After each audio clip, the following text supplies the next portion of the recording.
we kind of decided like some of our early episodes, we had a lot of cut clips because we kept bouncing all over the place, telling stories and doing all that stuff. But we got the show a little bit more figured out. And we're not really jumping Part, in and diving off into private yeah. stories as much as we used to. We're a little bit more focused. So I figured it would be kind of I a think a fun part of thing. it also has to do. I think part of it also has to do with the fact that I don't know about you, but I'm running out of stories. Like that's the thing. I think I got all my stories told in the first few episodes. No. Oh, oh my God. No. So some of them I'd retired too. Like Well, yeah, I I mean, there are remember. some stories that I sit here and pray to God that my niece and nephew never hear and things like that. Like, no, like there are some stories that have been retired, sure. Um, Mm, but at the same time, there are some stories that they're not gonna come up organically because of the very nature of them. So no, it's probably I true. figure like from here out, maybe try to figure out tell a story as people trickle in for the show to get started. Mm, But mine is of is a few years ago. I think it was mm. 2018. Yeah, that sounds about right. About 2017, 2018. I was in Austin, Texas doing photography. Are you familiar with the little zebra logo that is on like all the checkout things now? Have you seen that in No, stores like that the like store clerks and like the thing that they look stuff up on now, it's all got that little zebra logo at the bottom? I have not noticed that. No.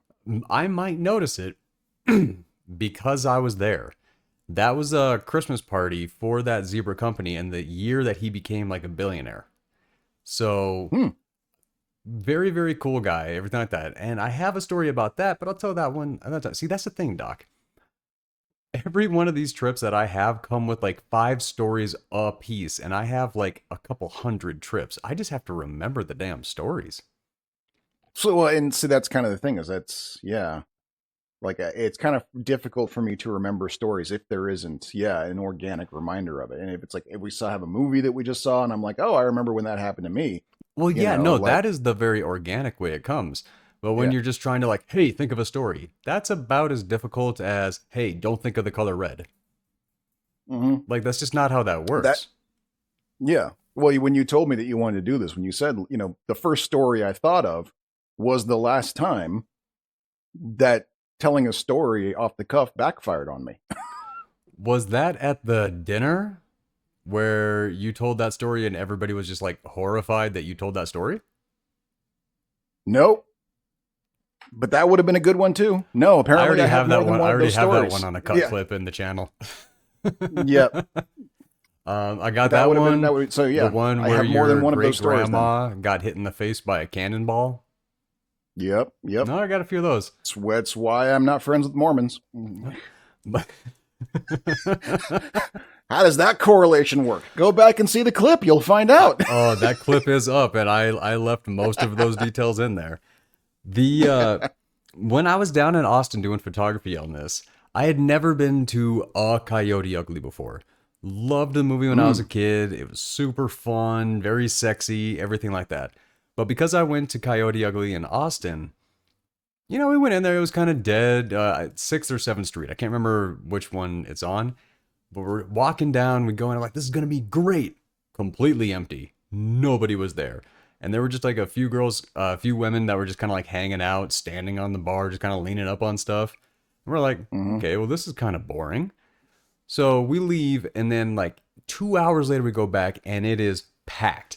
There is a bunch of people there. There's dancing, there's singing, like a little bit more rowdy. I'm like, okay, this is Coyote Ugly. This is what I was looking for. Sure, yeah. Talking to my buddy, the assistant that I brought with me to do photography on that job, and all of a sudden I look behind me and I realize there's a guy chugging out of a prosthetic leg. And I'm like, what?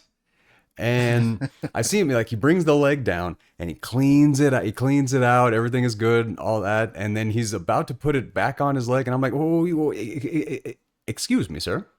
And he turns around and he looks at me. He's just like, "What?" because I'm sure this guy had been like chopped down a few times because of this. But I just looked and I was like, would it be possible? May I take a leg or take a shot out of your prosthetic leg? And he looks at me, he's like, you really want to? And I'm like, sir, there's no other time in my life I ever see this as being a possibility, as something I can do. Give me that goddamn leg. So he poured a double shot of Jameson whiskey into his leg, handed it to me, and then just one-handed brought this leg up and just started chugging this whiskey right out of it. Damn. It turns out that this was like kind of an initiation for this biker gang or this biker club down in Texas. I had no idea. Like, this is something that people like, oh man, I don't know if I can do this. And I'm just sitting there going, oh, let me do this.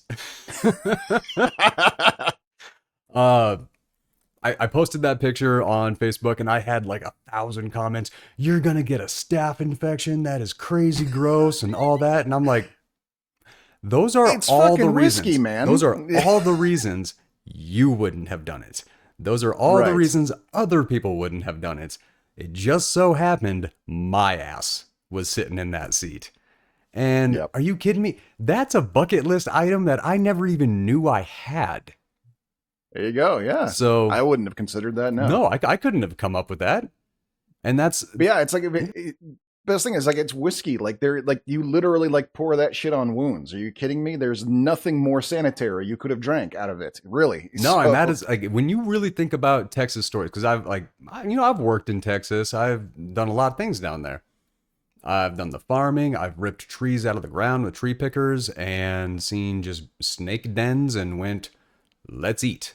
I have some Texas ass stories.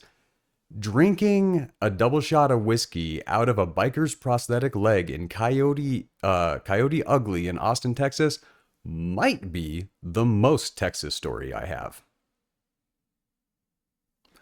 Not bad. Not bad. Yeah. So like I said, dude, what movie are we gonna watch that is going to prompt that story? I thought of one as What? you were telling the story. No, what? Beer Fest Oh well, by come the on. Broken Lizard. Das Boot, yeah, Das Boot, Das prosthetic Yeah. leg, like. See? Yeah. Once I said it, you got Oh, it. Yeah. man, that might have actually happened. But do you think we would cover on Beer Fest on this channel? I mean, that's a pretty popular movie. Well, see, that's a good question. I don't know because that's I don't know if it's that popular because that Really? was one of those I didn't hear about it until like maybe a good 3 years after I saw Club Dead. That I was like, what are these guys doing now? Because I hadn't seen anything in the theaters. I hadn't seen any commercials.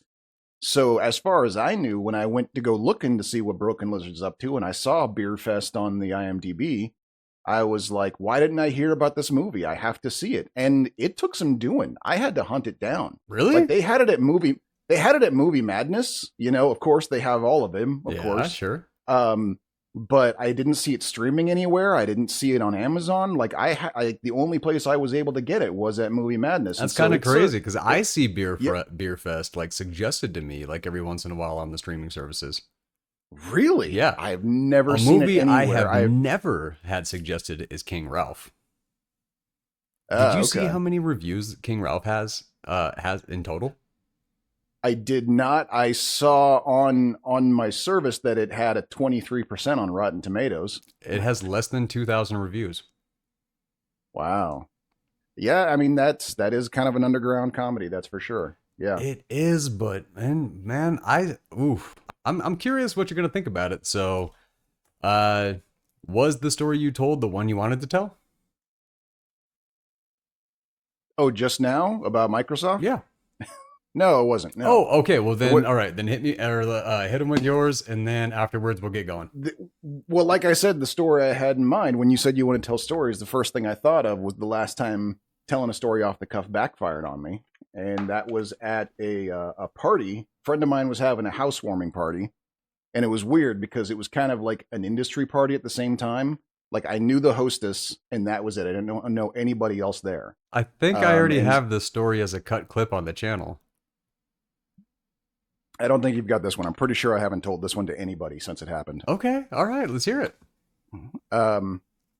But yeah, it was like we were doing one of those like getting to know you kind of, not quite a drinking game, but it's like, basically getting, and I can't remember what the prompt question was that got me talking about this, but I mentioned that I had, in that conversation, I mentioned that I had spent 2 years in China, and that kind of got everybody going like, oh, what was China like? Was it weird? And I was like, I mean, it was interesting, and like nothing really super weird happened. Well, I go, well, except for the time I kind of got held for ransom. and they were like, what? And I was like, I mean, not really. It was, what had happened is this guy who ran a factory skipped town without paying his employees. And since I was the only other white guy in like 200 miles, they all thought I was his son. So they had me arrested on kind of trumped up charges and just sort of held me there in the hopes that I would call my father so that he would come in, and then they'd be able to grab him for the unpaid wages. So I was basically being held at a Chinese police station for no reason for like 9 hours until they finally gave up and let me go. And so I was like, yeah, so I was kind of, sort of, but not really held for ransom. Okay, so you told the situation, but you have 9 hours in a Chinese police station where you were being kind of held for ransom. Nothing happened there? No. They kept asking me my name and my passport information over and over again. To be fair, I lied every time, and they could never tell. Why did you lie? I don't know. I just kind of felt like I should. Okay, this is communist China. I'm gonna lie. Yeah. Okay, right. I mean, all right. Yeah. And then, but yeah. How'd you get out of it? They gave up eventually. They were just fine. You can go. That's after 9 hours, it was time for a shift change, and they didn't want to bother with it after that. I guess basically is what it came down to. All the times yeah. I got arrested, I don't think. Well, no, I mean, I got a couple things as an adult, but I never got let off out of boredom. That is not one I of the hadn't stories actually done anything. So what were they going to do? Even they've got procedures, so. Well, I mean, like when you hear communist China, you get a little bit worried about things like that, especially when you're a gaijin. Wait, no, is that Japanese? That's Japanese. That's Japanese. Yeah. No, I was in Chinese. It's Guelo. Guelo. Thank you. Yeah. Okay. Especially when you're a Guelo and you have like no idea what the hell is going on. There's some fears that might kick up there. I can see that. All right, so. But that wasn't the point of why I was telling the story. The point is that after I told that story and was just kind of like, yeah, so I was kind of not really held for ransom. After I finished, there was a girl in the group who responded with, yeah, I was actually kidnapped and held for ransom once. So you were the segue. Yeah. Or you? Yeah, I was the guy. I was the guy making light of the idea of being held for ransom in front of a young woman who had been held for ransom once. That was me. That's who I was. I was the guy going like, ha ha, kidnapping. It's so funny. Right, kidnap victim? Oh, that is a black belt in awkwardness. Yeah, right. Yeah. Wow. And it got worse because she started telling the story. And I got so like lightheaded with like just general disgust in myself that as she's telling the story, she's like 2 sentences into the story, and I got up and left the room. I didn't even stick around to hear her story. That's how much of a dick I was. So yeah. Understandable. When you say, hey, that is understandable, hey, but Doc, yeah, that was the wrong move. When you say, hey, Doc, why don't we just off the cuff tell whatever story comes to mind? There's a little part in my brain going, no, that doesn't work out well for you when you do that. Don't do that. So don't do that. Spend the whole week.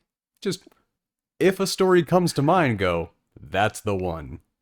Okay. Maybe go that route, or pick like a year and a month and then just try to think of what happened during that time and see what you can come up with.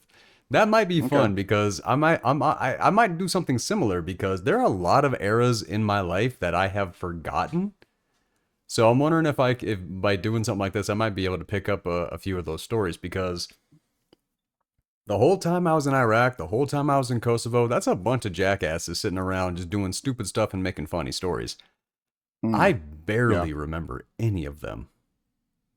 Except there is one that is kind of top tier, and I will reach out for the photos. But we did mop bucket jousting in like completely armored with all of our armor and all that.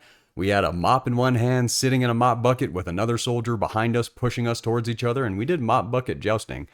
Ladies and gentlemen, that is your tax dollars at work.